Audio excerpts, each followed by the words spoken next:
Welcome, my friends, to Johnny Millwater's live stream. I'm Johnny. Hi. You may notice things look a little bit different this week. Here's an interesting story. Last week, I was doing graphics for a live show. My wife was producing a program called Fight Night, and I was doing the graphics for that, putting people's names and motion graphics up on the screen. And while I was working on it, my computer crashed, and I lost all of my streaming information. Everything. All of my streams. From the beginning, from all my Butch streams. I had to rebuild this from scratch from memory, and I think it turned out pretty well. But that was exciting for me. It's been a fun week. But I tell you what, let's go to the main room and tell you how it works. To the chat chalet. It's pretty simple. You can see. Oh, wait a minute, we got some comments over there. Very, very nice. You got a comment over to the side. When you comment, it shows up on the screen when I talk to you about it. It's a fairly simple process. But I don't think there's anybody here right now, so I also have a backup plan. Whenever I'm here in the room and there's nobody chatting with me, all I have to do is spin the wheel, and the wheel will tell me what to do next. What do you say we take a look, huh? What do you say? Okay. Oh, that's right. Here we go. Spin the wheel. You can see we have a whole lot of choices up there. Shakespeare, excellent. Let's head on down to the Shakespeare stage.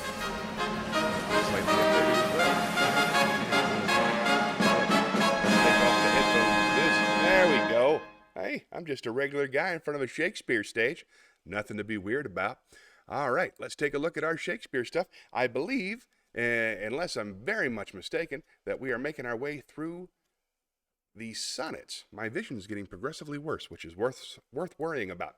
But I believe we are currently on sonnet 126. Sonnet 126 by William Shakespeare. O thou, my lovely boy, who in thy power dost hold time's fickle glass, his sickle hour, who hast by waning grown, and therein show'st thy lovers, withering as thy sweet self grow'st.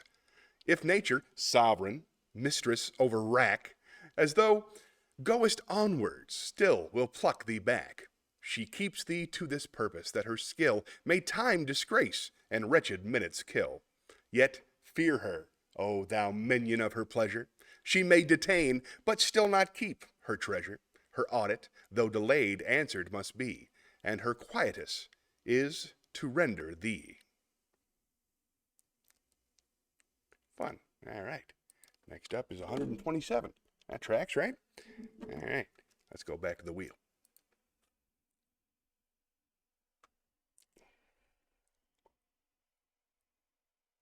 Oh, yeah, my shortcuts are gone. Oh, well, I'll fix that later. Back to the wheel.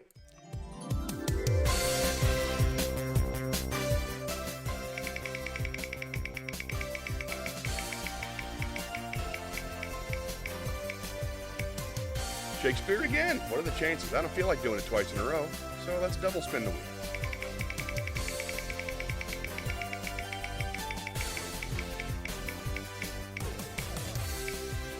Poem! Yay, I love reading poems. Let's check out the new Poetry Corner.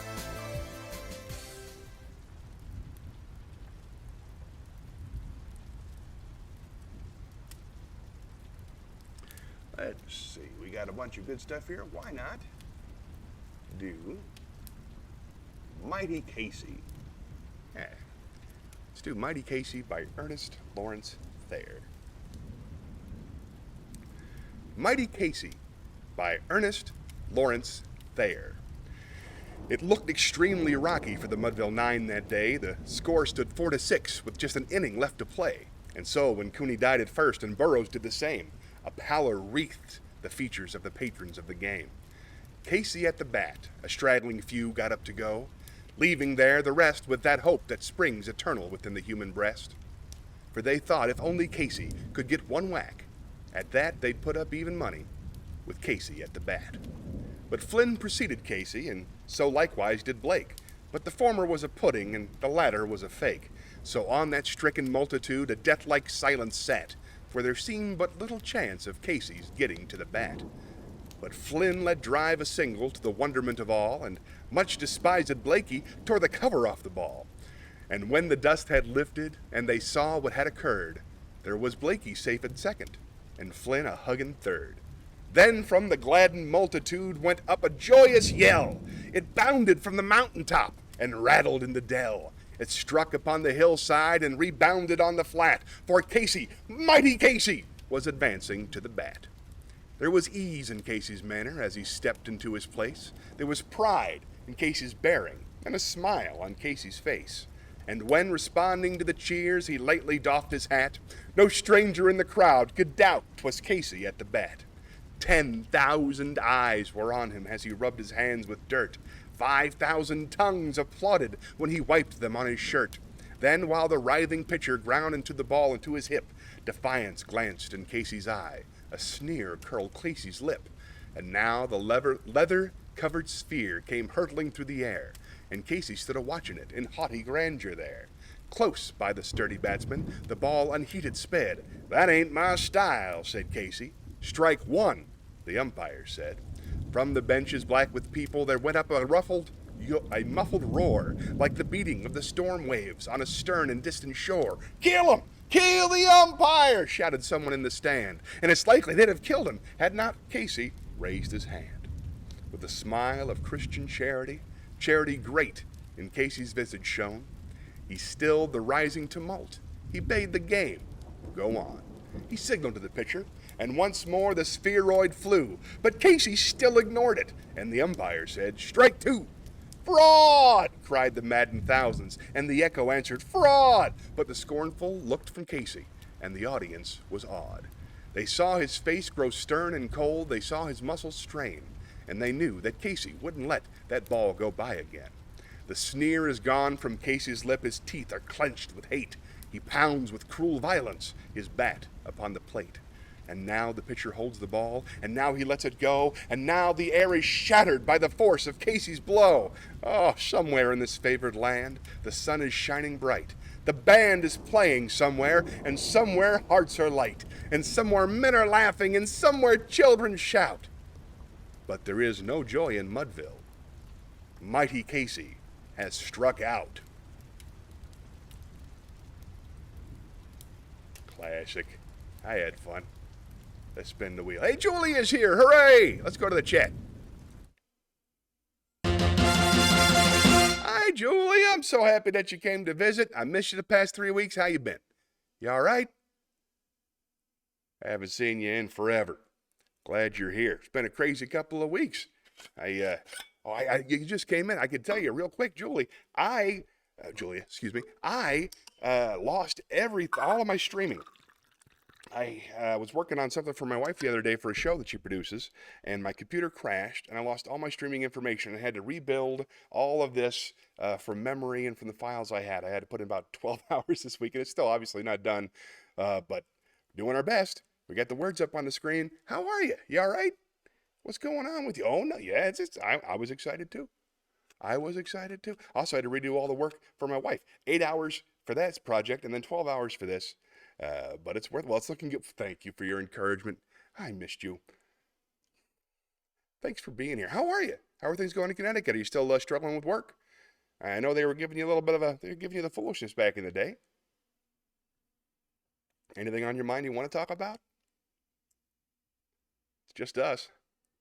Oh, no. Let's see. Busy weekend. Yerrick leaves. Oh, is Yerrick back in town? Oh, tell him I said hello.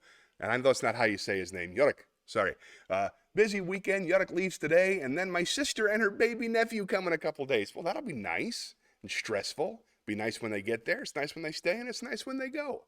That's the best thing about visitors. I was visiting my dad last week. My dad and my wife's parents. We spent a whole week down in Florida to see our various parents and uncles and aunts and whatnot. And when I was at my parents', when I was at my wife's parents', I was just sort of sitting in a chair quite a bit, trying to stay out of the way, because they keep their house very, very hot, and there's an air-conditioned room in the back that's cold. So I sat there, and I spent pretty much a whole day studying transcendental meditation. And I started doing it. I did it about a week in a row, and I had great energy. I didn't do it today, and I have bad energy. So I think there's something to it. I'm learning a little bit. So I'll talk to you more in depth about that as I learn. But, here's some more.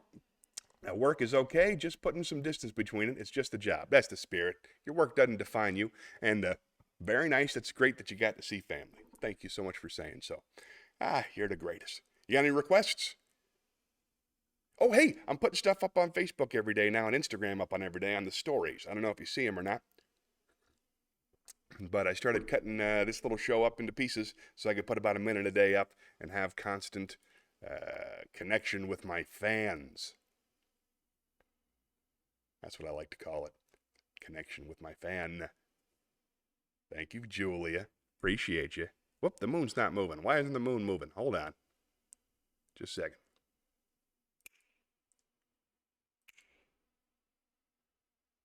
That's better. Now we're in business. Okay. Oh, hey, look, I got an emote wall. You see that? You put an emote, and then it floats around the room. That's new. Oh, really? I didn't understand stories. I will check it out. More about that, too. Ooh, fancy, right? So that'll be really fun when the young people come on. But right now, it's just us, and I appreciate you. Thank you very much for joining me, Julia. I'm thinking of going back. My dad watches the stream. Oh, yay! I never get sick of it. I never get sick of it. Take that, Twitch. I don't need you anymore. Although I think I'm going back to Twitch. I'm thinking about it. I don't know. I kind of missed the Wednesday stream. That was fun. Hey, you know what? Let me do some entertaining here. Bless you for asking. Oh, really? You're the greatest, Julia. Yeah, no, it's just the only people who watch on the Facebook are my dad and you don't do Twitch, and you don't do Facebook much. And David, whose last name escapes me, Beckwith, he comes in every now and then, but I haven't acquired any new fans whatsoever since I've been doing it on Facebook, and it's about a year. Ooh, a song. Oh, heck yeah, let's get you a song. Thank you for that. I love to sing so much, and I haven't done it in weeks. Let us go Campfire. How'd I get in front of the leaves? See, this is getting out of hand. Let me try again. There we go. Me, I go behind it. There we are. Whoop, too far. And I'm back. Okay. Well, just a thought. I feel like it's easier to get exposure to new stuff. Have I tried TikTok? You know, I should. I have the TikTok, and it's a great question. Thank you. I have the TikTok, and it's just as easy to post on TikTok as it is everywhere else. But my TikTok got locked somehow. My TikTok got. I had to send them a photo of me holding my ID, and then it didn't get approved, and it's a whole thing now. So. I'll go back to it, though. I'll go back. I think you're right. TikTok's the way to go. Somebody out there's got to like this, and it's, short content. That's very smart. I'll do that. Yeah, it was a whole thing. All right, let's do a song. Oh, man, I miss singing. Let's do... Ooh, got a lot of living left to do. This is fun. There are... This is called There Are Lots. Got a lot of living left to do. There are girls just ripe for some kissing, and I mean to kiss me a few. Oh, those girls don't know what they're missing. I've got a lot of living to do. And there's wine all ready for tasting, and there's Cadillacs all shiny and new. Gotta move, 'cause time is a-wasting. There's such a lot of living to do. There's music to play and places to go and people to see. Everything for you and me. Life's a ball, if only you know it. And it's all waiting for you. You're alive, so come on and show it. There's such a lot of living, such a lot of living. Man, there's such a lot of living to do. There we go. That's fun. Let's go back to the jig. Oh, I want to tell you more. All right. How about this? I had me a life-changing injury this week. Ooh, oh, nice. It shows up every time. How interesting.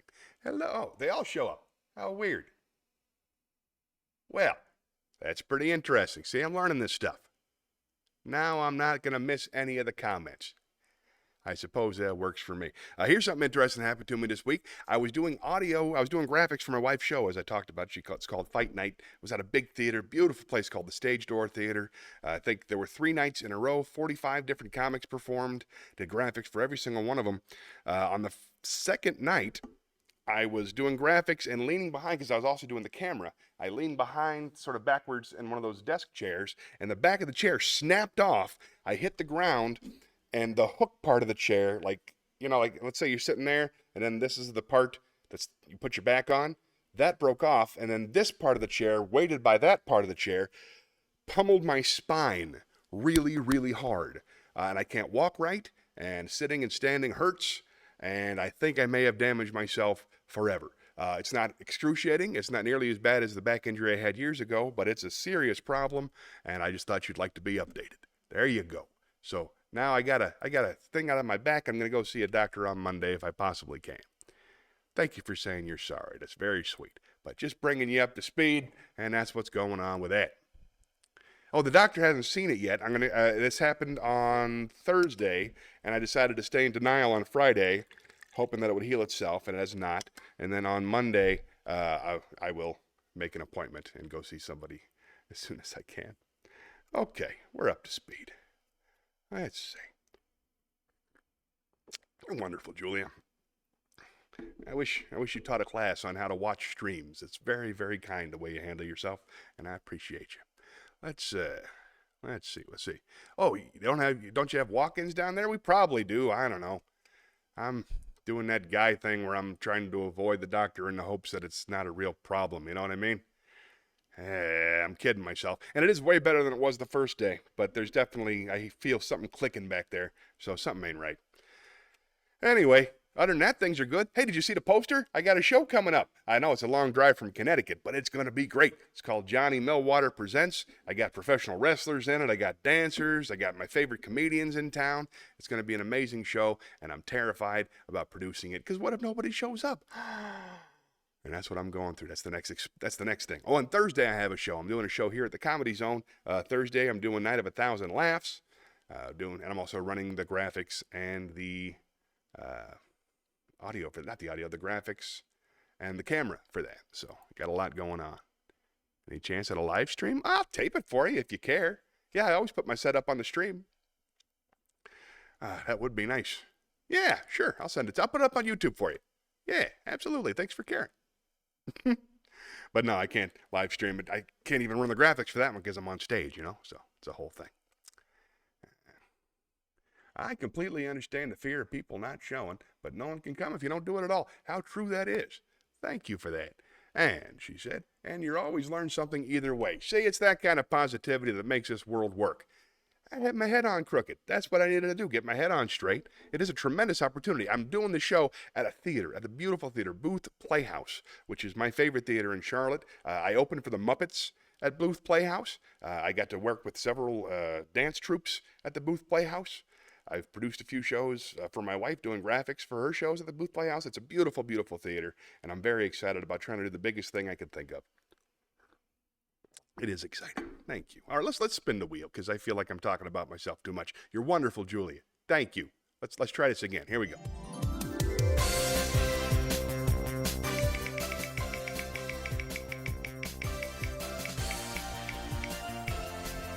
What do we get? Feelings. Well, there you go. That's what we just did. We'll try here. With the transcendental meditation, I feel more energetic and more focused. If I remember to do that, twice a day, my energy will be better, and I will have a longer and happier life, I think. I'm feeling good about that. I'm terrified that my back is going to be a serious injury. I was in horrific pain for about a year because I had another back problem. That got fixed with surgery, and I've been 100% ever since. And I'm really scared of hurting all the time. But I got to watch shows with some of my favorite comedians this week. That was very exciting. All the local comedians competed. Several of my students did the best set I've ever seen them do, which makes me profoundly happy. The video turned out better than any video I've done. That's getting better every time. And I rebuilt this, which is kind of fun. And I made, I got the poster done. This poster was designed by a brilliant comic in his own right, Andy Forrester. He's I believe he's out of Raleigh. He's brilliant. He's got a dry bar special. I think you ought to check him out. Let's see. So I'm feeling scared that I'm going to be in pain forever. And I'm feeling excited about the show. And I'm feeling hopeful about the state of Charlotte comedy. My wife is hurting. I'm worried about her. Her arm hurts. She sort of went through the same thing I did at the show. She might have pinched a nerve, she says. So she's in pain. Her left arm has been in pain for 3 or 4 days. She's checked to make sure that there's no heart problems. So she works at a hospital, so they checked her blood pressure and all that stuff. And she thinks it's a nerve pinch, so I want her to feel better. And I'm excited about the kids going back to school, and maybe I get to spend some more time with them. I think that's all my feelings. What are you feeling? Let's see, what does it say? I say that. Oh, hold on, we got a lot of information here. I say that because I had an event a couple weeks ago, and that's what my friend said to me when I was deep in my anxiety. Isn't it great to have a friend? It's amazing how somebody's positive attitude can help you redirect. That's fantastic. Geez, you two need to have a date with a walk-in clinic. Yeah. Well, I am looking forward to watching the recording. Thank you very much. And you're probably right. But a walk-in clinic's not going to help with nerve pain or spine pain. You got to go to a specialist for both of those. So that's why we're waiting, I guess. But I'll keep you posted, and hopefully I'll be better than new. Here, let's spin the wheel. That's my feelings. How are you feeling? You all right? You anxious about anything? Ooh, new information. Hold on. I'm feeling sad. Yorick is leaving. Yorick is leaving. But very excited to have my nephew come, so that helps. It's nice. The balance of the world, isn't it? You lose, you gain. You gain, you lose. You can't go wrong. All right, let's spin the wheel.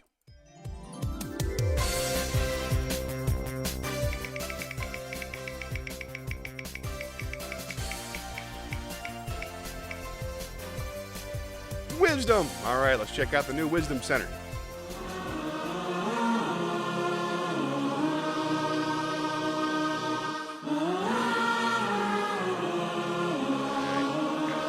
Stack of wisdom. Nope, that's not it. Tricky. There it is. Okay, got my wisdom. Now, David was nice enough to give me a whole stack of wisdom, so I got to do some new things. Let's do. This is nice. Here we go. Undisturbed calmness of mind is attained by cultivating friendliness toward the happy, compassion for the unhappy, delight in the virtuous, and indifference toward the wicked. That's some wisdom from Patanjali, from the Yogi Sutras of Patanjali. You know, prosperity is not without many fears and disasters, and adversity is not without comforts and hopes. That's some wisdom from Francis Bacon. One more. If you want people to think well of you, do not speak well of yourself. That's from Blaise Pascal. That can't be his name. Blaise Pascal. Blaise. Probably Blaise. One more. It makes absolutely no difference what other people think of you. That's wisdom from Rumi. All right, that's enough of that. Let's go back to the chat.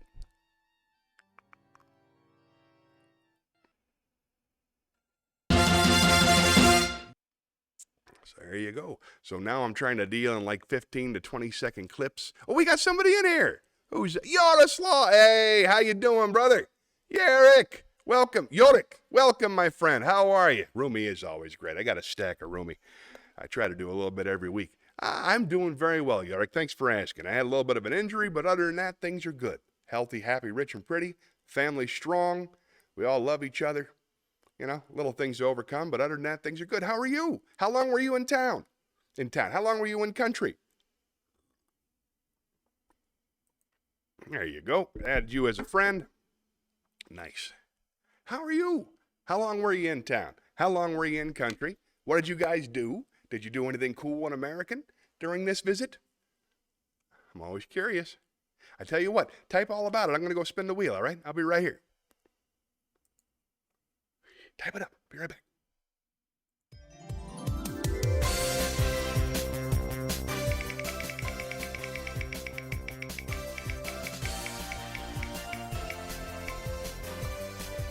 I just did feelings. Come on, wheel.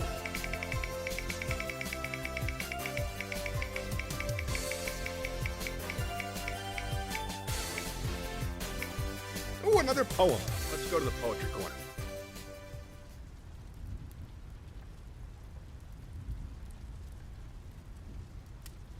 Ooh, yeah, we'll do it with the headlight. There you go.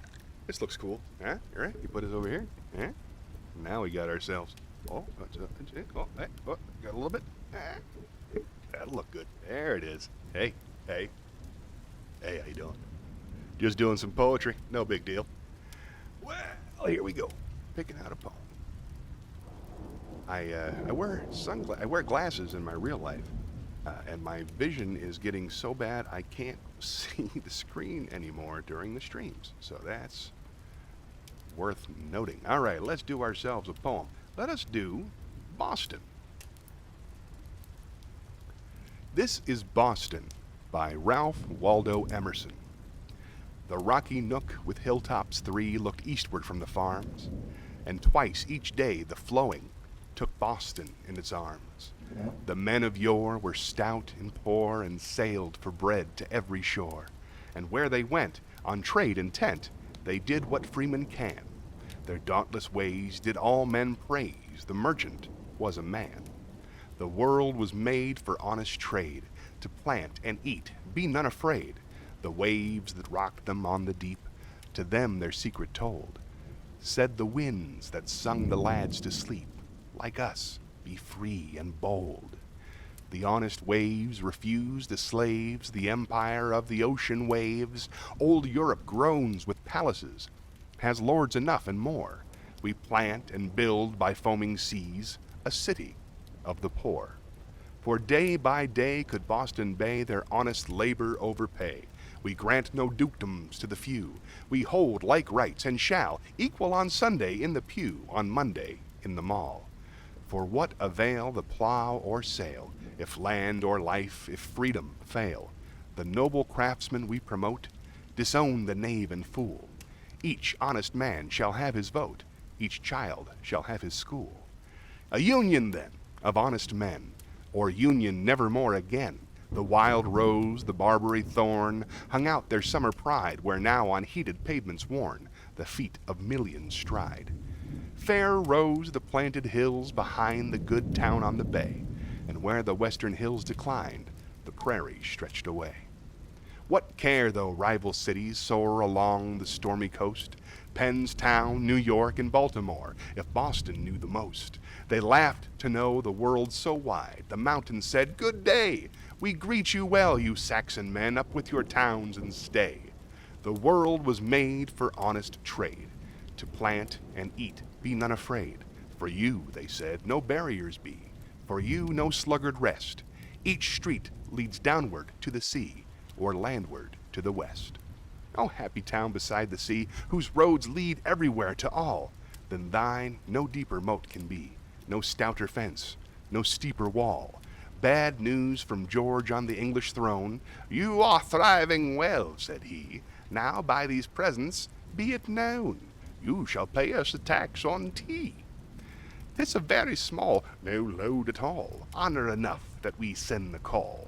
"Not so," said Boston. "Good my lord," I can't do the accent, "we pay your governors here abundant for their bed and board. 6,000 pounds a year, your highness knows only our homely word. Millions for self-government, but for tribute, never a cent.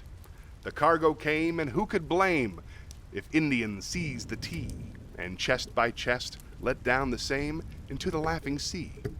For what avail the plow or sail, or land or life, if freedom fail? The townsmen braved the English king, found friendship in the French, and honor joined the patriot ring, low on their wooden bench. O bounteous seas that never fail, O day remembered yet, O happy port that spied the sail which wafted Lafayette, pole star of light in Europe's night, that never faltered from the right. Kings shook with fear, old empires grave the secret force to find, which fired the little state to save the rights of all mankind. But right is might through all the world, province to province faithful clung. Through good and ill the war bolt hurled, till freedom cheered and joy bells rung. The sea returning day by day restores the worldwide mart. So let each dweller on the bay fold Boston in his heart. till these echoes be choked with snows, or over the town blue ocean flows. Let the blood of her 100,000s throb in each manly vein, and the wit of all her wisest make sunshine in her brain. For you can teach the lightning speech, and round the globe your voices reach, and each shall care for the other, and each to each shall bend. To the poor a noble brother, to the good an equal friend. A blessing through the ages, thus shield all thy roofs and towers. God with the fathers, so with you, thou darling town of ours. Not bad. You ever been to Boston? I haven't spent enough time there. Let's go to the Che.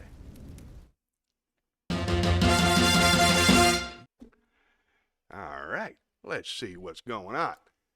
Hopefully we got some stories. All right. Oh, here we go. Very nice. Yorick is here. Yorick is here. Changed the live stream. Yorick told me. I got to scroll through all this stuff. Sorry about that. Looking forward to watching the recording. Yorick, how are you? He's been here for 2 months. There it is. He has been here for 2 months. He had to run to take a shower before we leave for the airport. I understand. It was a pretty chill visit, mostly hanging around the house. That's perfect. I had to work while he was here. Our time was a bit more limited. That's a shame. And my eyesight is terrible. I wear contacts mostly. I will be right back. Okay, I think it's just me right now. And that takes a lot of the pressure off. Uh-oh. What? No. It's not just the clock, right? That doesn't make any sense. All right, here we go. Hi. All right. Well, spin the wheel. That's what it's for.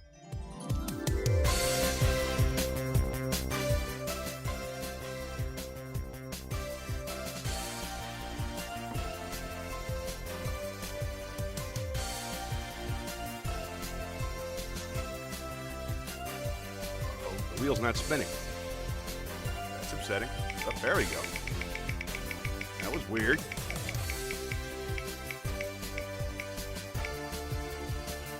More Shakespeare. Let us go to the Shakespeare stage.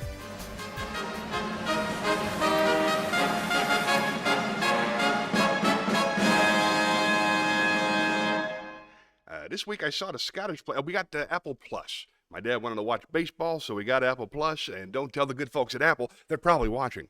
But don't tell the good folks at Apple. We use his code at home now, so we can watch Apple Plus. And one of the first things I wanted to watch was the Scottish play as directed by Ethan Coen.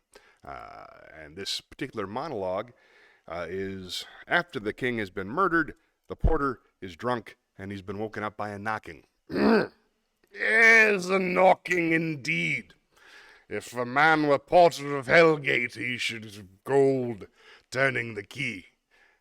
Knock, knock, knock. Who's there in the name of Beelzebub? Here's a farmer that hanged himself on expectation of plenty. Come in time, have napkins, and now about you there you'll sweat for it. Knock, knock. Who's there in the other devil's name? Faith. Here's an equivocator that could both swear in the scales against either scale, who committed treason enough for God's sake, yet could not equivocate to heaven. Oh, come in, equivocator. Knock, knock, knock, knock. Who's there? Faith. Here's an English tailor come hither, for stealing out of a French hose. Come in, tailor. Here you may roast your goose. Knock, knock. Never yet quiet. What are you? But this place is too cold for help. I'll devil porter it no further. I had thought to have let in some of all professions that go the primrose way to the everlasting bonfire. And on! And on! I pray you remember the porter. Oh, that was fun. Let's spin the wheel.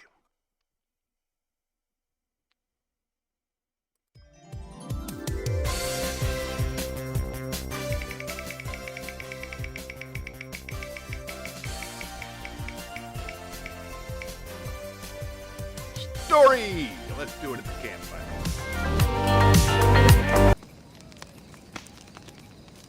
Hey, everybody. Whoop. There we go. Oh, that's awfully loud, that campfire. Let's take it down. Here we go. There, nice. All right, let us find a story to tell. Got a bunch of short stories collected, but they're all of different lengths. So let us go to... Where's my short story? There we go. Let us tell The Shirt Collar. This is The Shirt Collar by Hans Christian Andersen. There once was a fine gentleman who possessed, among other things, a bootjack and a hairbrush, but he also had the finest shirt collar in the world. And of this collar, we are about to hear a story. The collar had become so old that he began to think about getting married, and one day he happened to find himself in the same washing tub as a garter. "Upon my word," said the shirt collar, "I have never seen anything so slim and delicate, so neat and soft before. May I venture to ask your name?" "I shall not tell you," replied the garter. "Where do you reside when you are at home?" asked the shirt collar. But the garter was naturally shy and did not know how to answer such a question. "I presume you are a girdle," said the shirt collar. "A sort of under-girdle. I see that you are useful as well as ornamental, my little lady." "You must not speak to me," said the garter. "I do not think I have given you any encouragement to do so." "Oh, when anyone is as beautiful as you are," said the shirt collar, "isn't that not encouragement enough?" "Get away! Don't come so near me," said the garter. "You appear to be quite like a man." "I am a fine gentleman, certainly," said the shirt collar. "I possess a bootjack and a hairbrush." This was not true, but these things belonged to his master. He was a boaster. "Don't come near me," said the garter. "I am not accustomed to it." "Affectation," said the shirt collar. When they were taken out of the washtub, starched and hung over a chair in the sunshine, and then laid on the ironing board, and now came the glowing iron. "Mistress Widow," said the shirt collar, "little Mistress Widow, I feel quite warm. I am changing. I am losing all of my creases. You are burning a hole in me. I propose to you." "You old rag," said the flat iron, driving proudly over the collar, for she fancied herself a steam engine, which rolls over the railways and draws carriages. "You old rag," said she. The edges of the shirt collar were a little frayed, so the scissors were brought to cut them smooth. "Oh," exclaimed the shirt collar, "what a first-rate dancer you would make! You could stretch out your legs so well! I never saw anything so charming! I am sure no human being could do the same." "I should think not," replied the scissors. "You ought to be a countess," said the shirt collar, "but all I possess consists of a fine gentleman, a bootjack, and a comb. I wish I had an estate for your sake." "What? Is he going to propose to me?" said the scissors, and she became so angry that she cut too sharply into the shirt collar, and it was obliged to be thrown by as useless.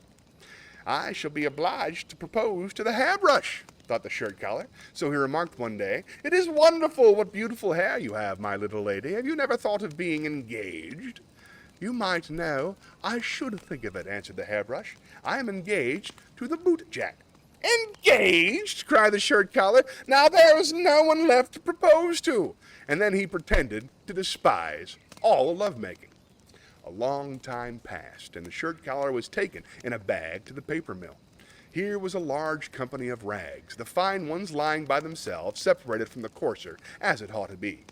They had all many things to relate, especially the shirt collar, who was a terrible boaster. "I have had an immense number of love affairs," said the shirt collar. "No one left me any peace. It is true I was a very fine gentleman, quite stuck up. I had a bootjack and a brush that I never used. You should have seen me when I was turned down. I shall never forget my first love. She was a girdle, so charming and fine and soft, and she threw herself into a washing tub for my sake. There was a widow, too, who was warmly in love with me, but I left her alone, and she became quite black. The next was a first-rate dancer. She gave me the wound from which I still suffer. She was so passionate. Even my own hairbrush was in love with me, and lost all her hair through neglected love. Yes, I have had a great experiences of this kind, but my greatest grief was for the garter. The girdle, I meant to say, that jumped into the washtub. I have a great deal on my conscience, and it really is time I should be turned into white paper. And the shirt collar came to this at last. All the rags were made into white paper, and the shirt collar became the very identical piece of paper which we now see, and on this story is printed. It happened as a punishment to him for having boasted so shockingly of things that were not true. And this is a warning to us to be careful how we act, for we may some day find ourselves in the rag bag, to be turned into white paper, on which our whole history may be written, even its most secret actions. And it would not be unpleasant to have to run around the world in the form of a piece of paper, telling everything we have done, like the boasting shirt collar. Hans Christian Andersen. Nice. Uh-oh. Uh-oh. The campfire disappeared. Forgot to loop it, I bet you. There we go. And we're back. All right. Nobody was going to watch that anyway. Let's spin the wheel.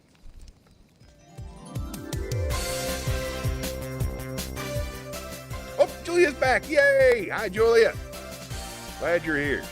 I'm going to do one more spin the wheel thing.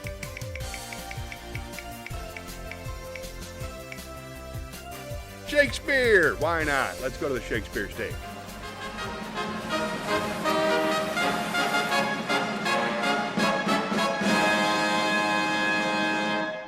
Who doesn't love the Shakespeare stage, right? That's the way I feel about it. Now, let's pick out some more Shakespeare.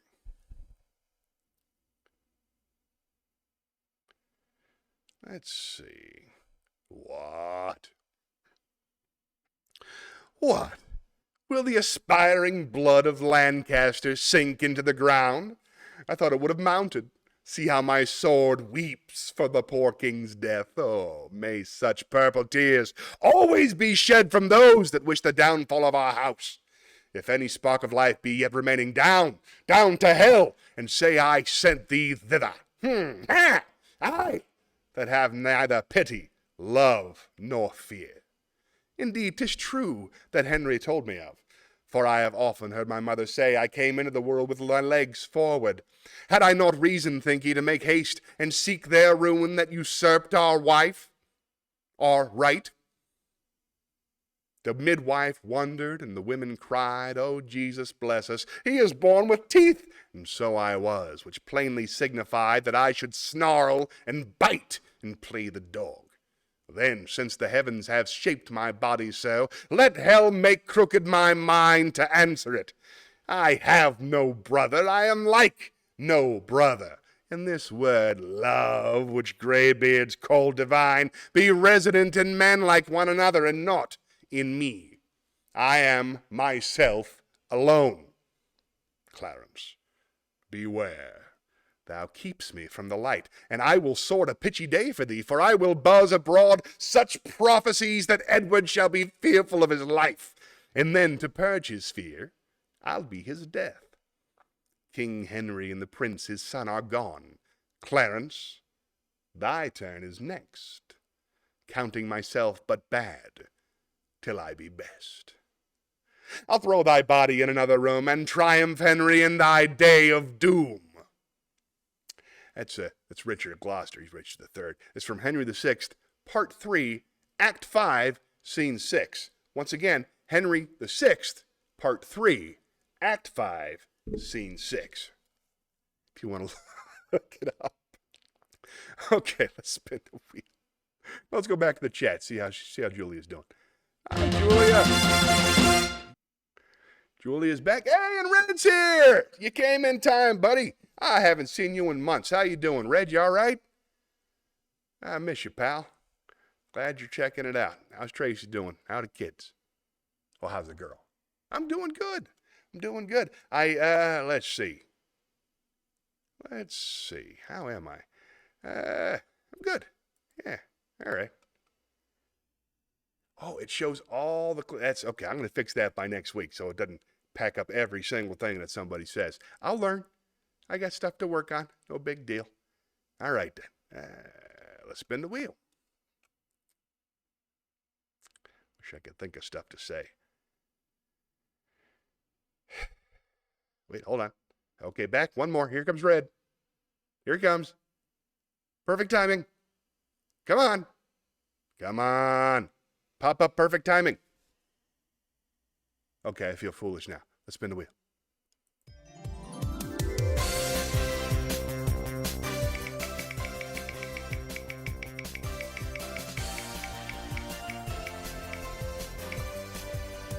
A joke! Oh, good. Let's go tell a joke. To the theater!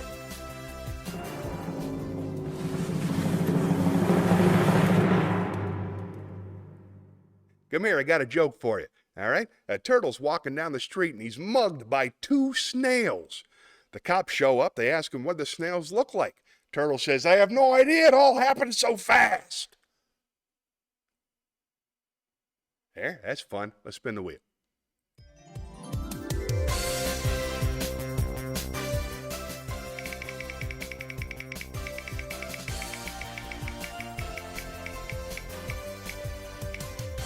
Ask me anything. I'm going to skip this one. If you have any questions, jump right in, all right?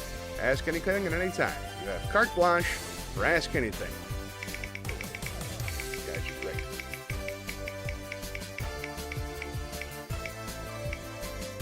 Ask me anything again. So ask me 2 questions. You go ahead. 2 questions. Ask me those 2 questions, please. Wisdom. All right, let's go to the wisdom.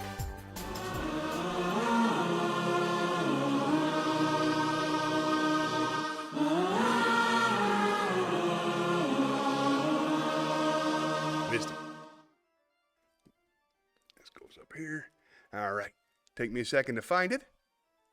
It often does. Let's go. Wisdom, wisdom, wisdom. Boom. All right. Here we go. The pen is the tongue of the mind. That's from Miguel de Cervantes.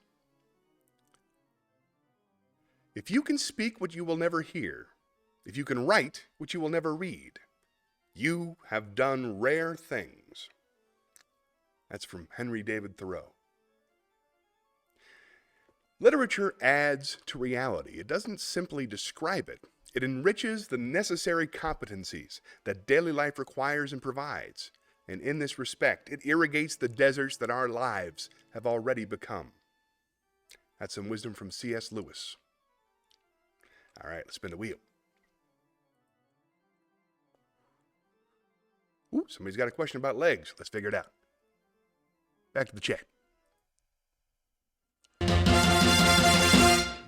All right, now Red wanted to know, Julie asked something too. Thank you very much. Appreciate it. What have you found most interesting in learning about transcendental meditation?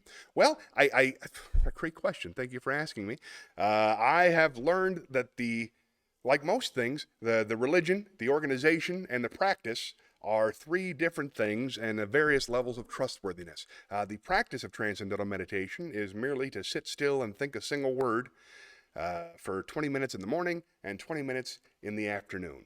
A mantra that's supposed to be given to you by the Transcendental Meditation Organization. You're supposed to pay somebody to train you. The Maharishi who worked with the Beatles, which is what got my interest going, he died a billionaire, and the organization is very, very, very, very, very, very huge. Lots of meetings, lots of celebrities, very culty. I don't really care much for the organization. But the practice has been excellent. I feel way more energetic. I feel focused. I feel like I worked a lot more while I was meditating. Like, you know how you run out of battery about halfway through? Jerry Seinfeld, in an interview, he described meditation as like plugging in your phone, except it's for you. And that's exactly what it felt like to me. So I find that very interesting. And of course, the organization is probably varying levels of honesty depending on who's practicing, right? Next question. This was from Redverse. Thank you. What is the most esoteric belief that you think has legs? Most esoteric belief that you think has legs. Let's see. I don't know how esoteric the matrix theory of reality is, but I think that's very possibly true. The multiversal theory, I think that makes a lot of sense to me. The theory that I live by, that's been the case for me, and I don't really know how to explain it because it's mostly an internal thing. I think that the multiversal theory. That every decision will take you to a slightly different reality, and that all those realities exist in parallel on various levels. I think that's true, and I think that I've died 3 or 4 times. I've faced death 3 or 4 times. I've had 2 heart attacks. I was in a plane crash. I was in 2 car crashes, and a boat almost hit me once when I was driving. And every time I turned out fine. Maybe I'm really lucky, or maybe I have just shifted into a reality where I wasn't killed by that thing so that I can keep going, and that is my function. And the only reason I can think that somebody would want me to keep going is if I was providing some kind of energy. If I was a battery for the robots, for example, or if my emotional angst or mental function somehow powered something. That's the only thing I can think of. How about you? I'm curious, but I think that has legs. I think that that's been my experience. Good question, and I thank you. Oh, here we go. Oh, yay! A whole bunch from Julia. Yay. Julia says that I've been looking into yoga and semantics. Oh, semantics. That's a different thing. Semantics is let's not get into the semantics. So semantics. I've been doing a lot of looking into yoga and somatics. There's a class near me, and she does it. There we go. And she does it a sliding scale, and all proceeds are donated to a local nonprofit. So I'm a little bit more trusting of it. That's nice to see. Again, the practice is lovely. Everybody I know who does yoga and cares about it and doesn't teach it, pretty great. Julia also says that all the criticisms I've seen of using things from outside of American culture like yoga and meditation talk about the level of profit, and that is really meant to be accessible to everybody versus focusing on profit. I think we're talking about the exact same thing. Different practices, but the same theory. There's a huge business behind yoga, or you can figure it out on your own. It's a little bit harder, but you can do it for free on YouTube. That's the way the world's changed lately. That's interesting. Same thing. I found out my yoga, don't tell anybody because they'll come and get me, but I found out my mantra by Googling it. You're supposed to go to a transcendental meditation center and pay a guy $400, and then he'll work, or she will work with you, and they'll give you the mantra, but I just took it off the internet, and it seemed to work pretty well. Everything doesn't have to be profit-based. Some of this stuff you just do so your soul doesn't scream all the time, you know what I mean? That's what I'm trying for. All right. That was fun. Great question. Thank you so much for asking. Let's spin the wheel. Feel like a crazy person.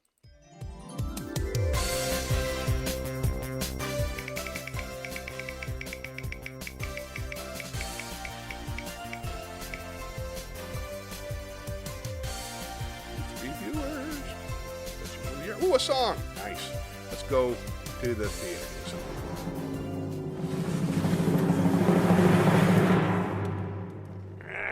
Let's see. Let me try to set this up in a different way. There we go. That's right by my face. How about that? Huh?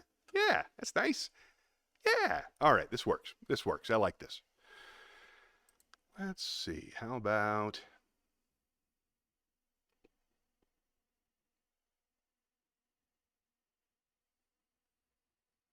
let's do Willie the Wandering Gypsy and Me. I love this song. 3 fingers whiskey, pleasures the drinkers. Moving does more than the drinking for me. Willie, he tells me, the doers and thinkers say, moving's the closest thing to being free. He's a rocketin' his riggin', he's laid back his wages, he's dead set on riding the big rodeos. My woman's tight with an overdue baby. Willie, he's yelling, hey, gypsy, let's go. Willie, you're wild as a Texas blue northern, ready rolled from the same makings as me. I reckon we'll ramble till hell freezes over. Willie, the wandering gypsy and me. Now, ladies, we surely will take up your favors, and we'll surely warn you there never will be a single soul living can put brand or handle on Willie the wandering gypsy and me. Well, they dance on the mountains, they shout in the canyons, and they swarm in a loose herd like wild buffalo, jamming our heads full of figures and angles, telling us things that we already know. Willie is wild as a Texas blue northern, ready rolled from the same makins as me. I reckon we'll ramble till hell freezes over, Willie, the wandering gypsy and me. What a great song. It's by Billy Joe Shaver, by the way. I'll miss him. All right, let's see, anything new? Esoteric. Ooh, wait, there's more. Let's go back to the chat. Let's see. All right. Redverse. Oh, my man Red came through. So let's see. We have here. I'm lucky there's a Korean Buddhist temple. Is that where we left off? All the criticisms. Medicine. Very good. All right, here we go. I'm lucky. My glasses. I need my glasses. I've been doing a lot of looking into yoga and somatics. We talked about that. Now, Julia also said that all the criticism she's seen of using things from outside American culture, we talked about that. But here's something interesting. Julia says, I'm lucky. There's a Korean Buddhist temple near me, but I do donate because that's an expected part of the culture. The monks have to survive. Yeah, of course, Buddhist monks, they survive by begging. That's part of the culture. That's part of Buddhism. It's an important part of being a monk, I think. Redver says he goes to a local Hindu temple every weekend, too, to get amazing food. Really? You got to tell me where that is. The food is so good. As a vegetarian, it can be hard to find good food. Redvers is in North Carolina with me, and just so you know, Red, my friend Julia is up in Connecticut. So it must be really tricky. Now, Red says that I had questions, so I asked at the temple, and one of the teachers gave me a tour. Well, that's nice. And spent 3 hours. And spent 3 hours introducing me to various deities. I haven't heard about the deities yet. I know there's a lot of them, but I haven't been trained. So, how about the three of us go there after the show? That sounds like a good time. I haven't been to a Hindu temple since I was a kid. Oh, man, it's hard to read. So I haven't been to a Hindu temple since I was a kid, but I remember them being very kind and generous, especially to kids. Hey, Mr. Millwater's here. Dad's here. We're still on Facebook, Dad. Thanks for checking in. Red says I get 6 32 ounces of chole. I eat it all week. I don't know what chole is. It's probably vegetarian. Dad says hi to Julie. Julie says hi to Mr. Millwater. How respectful. My admiration to you both. How you doing, Dad? Missed you. Thanks for tuning into the stream. It's my first one in weeks. I'm out of practice. I'm trying my best, though, and I'm glad you're here. You got any requests? Put it on in the chat. Otherwise, we were just talking about transcendental meditation. I've been studying it a little bit the past couple of weeks. Julie studies yoga and somatics, and Red, he studies at a Hindu temple. I just like sitting still and not doing anything for a while, so that's where I'm at. Okay, I feel awkward again, so let's spin the wheel.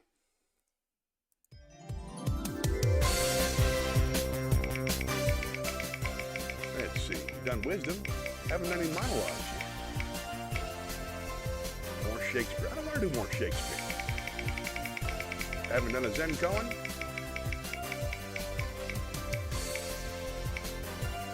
More Shakespeare. Come on, help me out.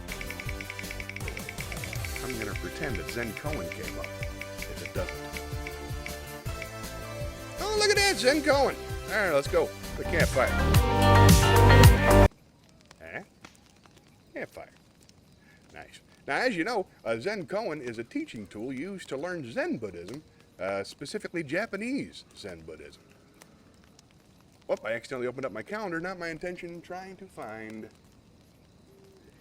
Here we go. Zen koan. This is tricky. There it is. Okay. I got to work on this. This has got to be a better way. All right, we were up to the 80s, I believe. This is Zen koan. Let's see, how to write a Chinese poem, Zen dialogue. This is Zen koan number 90, The Last Rap. Tenjin had studied with Sengai science. This is Zen koan. This is Zen koan number 90, The Last Rap. Tengen had studied with Sengai since childhood. When he was 20, he wanted to leave his teacher and visit others for comparative study, but Sengai would not permit this. Every time Tengen suggested it, Sengai would give him a rap upon the head. Finally, Tengen asked an elder brother to coax permission from Sengai. This the brother did, and then reported to Tenjin, "It is arranged. I have fixed it for you to start on your pilgrimage at once." Tenjin went to Sengai to thank him for his permission. The master answered by giving him another rap. When Tenjin related this to his elder brother, the other said, "What is the matter? Sengai has no business giving permission and then changing his mind. I will tell him so." And off he went to see the teacher. "I did not cancel my permission," said Sengai.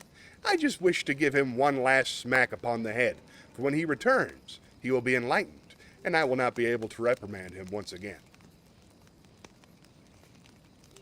Nice. All right. Spin the wheel.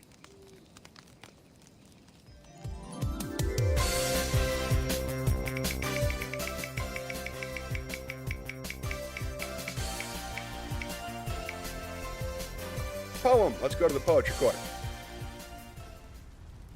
Oh, by the way, Dad, my computer crashed.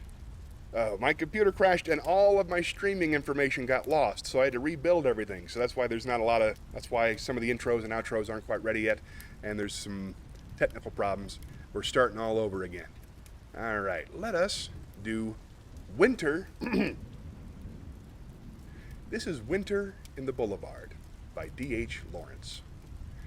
The frost has settled down upon the trees and ruthlessly strangled off the fantasies of leaves that have gone unnoticed, swept like old romantic stories, now no more to be told.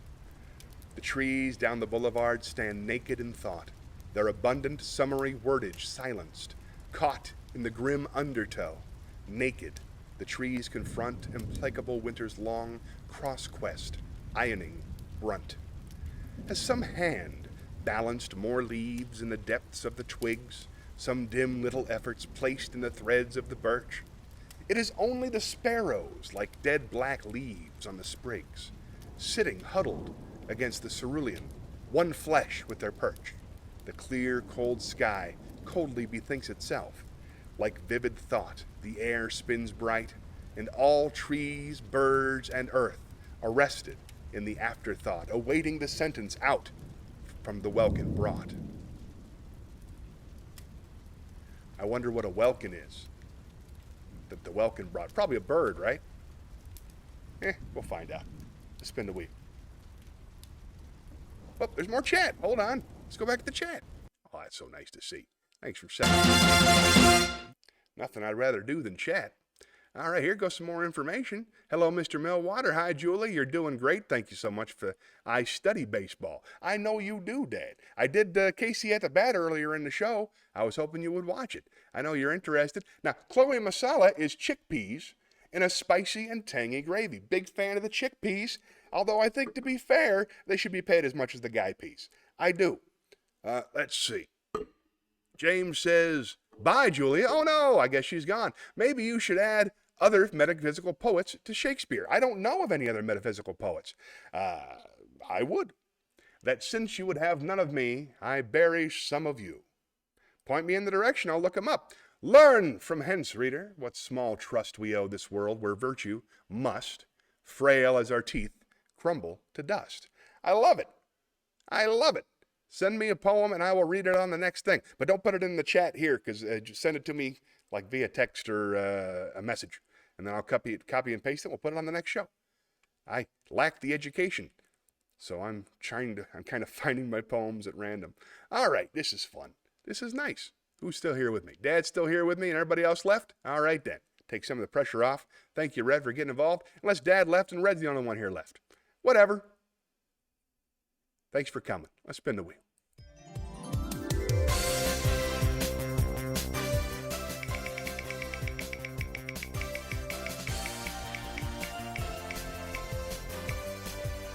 Song. Tracy says hi. Tell her I said hi too. I miss Tracy a lot. One of my favorite people. All right, let us sing a song. Let's go down to the campfire for this one. Let us sing.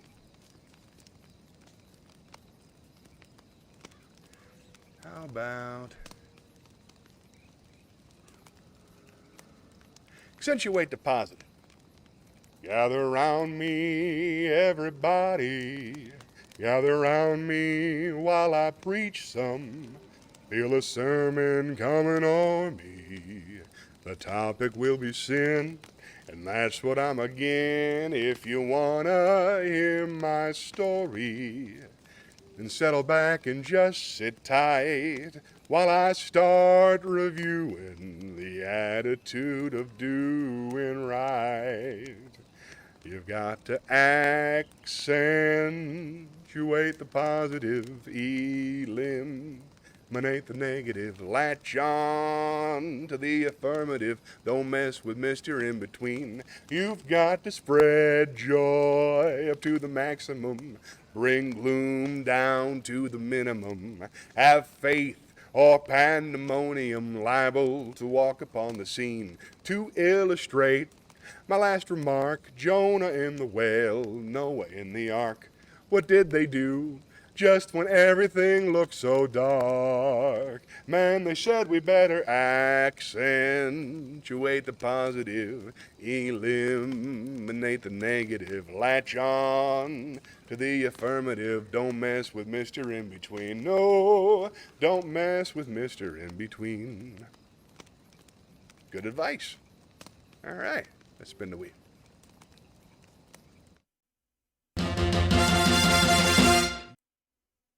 Oh, hi everybody. Let's see if I missed anything. All right, we got, learn from hence. Learn from hence, reader, that what small trust we owe this world where virtue must, frail as our flesh, crumble to dust. Tracy says hi, and we are up to speed. Hello, Tracy. I miss you. Here we go.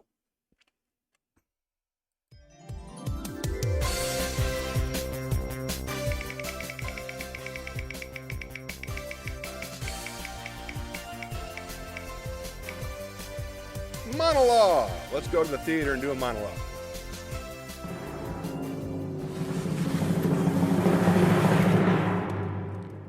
I would like to do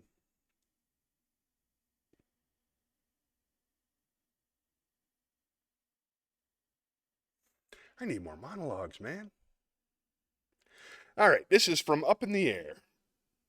It's called Late Bloomer. I was a late bloomer. It was January, and I had just gotten my driver's license. The lakes were frozen over, so we piled into my car, and we hit the ice to do some donuts. When, I don't know where, I hit a soft spot, and the hood of my car tilted up, and I'm sinking backwards into the water. My door wouldn't budge, and we literally started to drown. Within a few seconds, I black out. Then I wake up in the sky. I'm in a helicopter lying on a stretcher. This guy in a uniform is telling me I was just minutes away from dying, right? So just as we're hovering over the hospital, I sit up, and from there I could see the whole western horizon. Snowy rivers, bridges with sparkling taillights. My parents had lied. They'd taught me that we lived in the best place in the world, but now I could see that the world was really just one place, and comparing didn't make much sense. We'd been flying 20 minutes. 20 minutes to reach a city I thought of as remote, halfway across the state, a foreign capital. And I remember thinking, don't tell me this isn't an age of miracles. Don't tell me we can't be everywhere at once. Nice.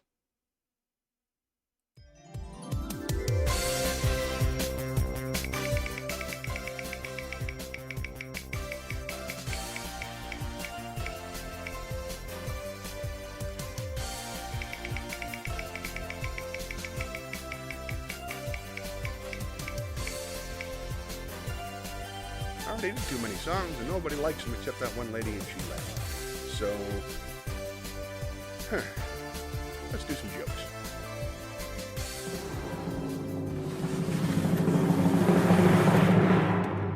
You think I have them all memorized by now, but I don't. So I will pick out 3 jokes to tell by looking at the master screen. Here we go.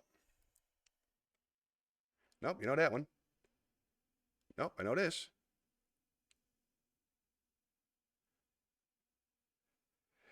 A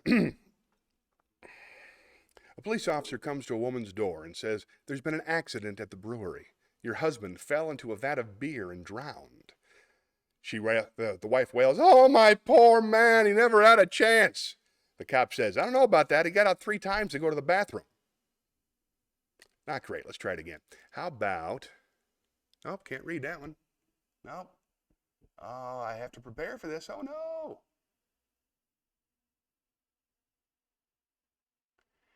Those aren't funny. All right. One more time. I'll just tell you one that I know off the top of my head. A kid goes into prison for the first time. He's never been in prison before, and he sees a whole bunch of the old timers sitting off in the yard. One of the old timers says to the other, says, "Hey, 15." Then the old timer waits a minute and says to his other friend, "Hey, 27." Everybody laughs and laughs. And the new guy asks somebody, he says, "Hey, listen, those guys over there, they're just saying numbers. What's going on? Why is everybody laughing?" He says, "Well, the old timers have been there so long, they know all each other's jokes. So all they have to do is say the number of the joke, and they can enjoy it." So the new guy, who wants to be a part of the fun, he walks up to him and says, "Hey, fellas, 23. Silence. Nothing. "Hey, 17. Still nothing. So one of the old men, he gets up and he puts his arm around the kid and says, "Listen, some people can tell a joke. Some people can't." There you go. There's one the whole family can enjoy. Let's spin the wheel some more.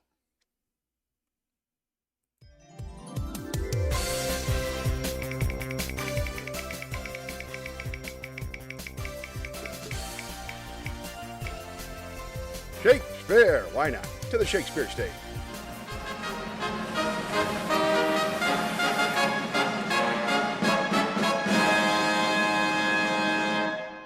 This is from Henry V. "This day is called the Feast of Crispian. He that outlives this day and come home safe will stand a tiptoe when the day is named and rouse him the name of Crispian. He that shall live this day and see old age will yearly on the vigil feast his neighbors and say, 'Tomorrow is Saint Crispian.' Then will he strip his sleeve and show the scars and say, 'These wounds I had on Crispin's day.' Old men forget, yet all shall be forgot. But he'll remember with advantages what feats he did that day. Then shall our names, familiar in his mouth as household words, Harry the King, Bedford, the Exeter, Warwick, and Tableau, Salisbury, and Gloucester, will be in their flowing cups freshly remembered. This story the good man teach his son, and Crispian shall ne'er go by from this day to the ending of the world. But we in it shall be few, we happy few, we band of brothers. For he today that sheds his blood with me shall be my brother. Be he never so vile, this day shall gentle his condition.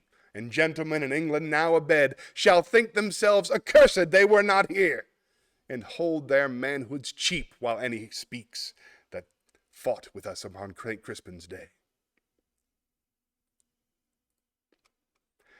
I'm working on it. Spin the wheel.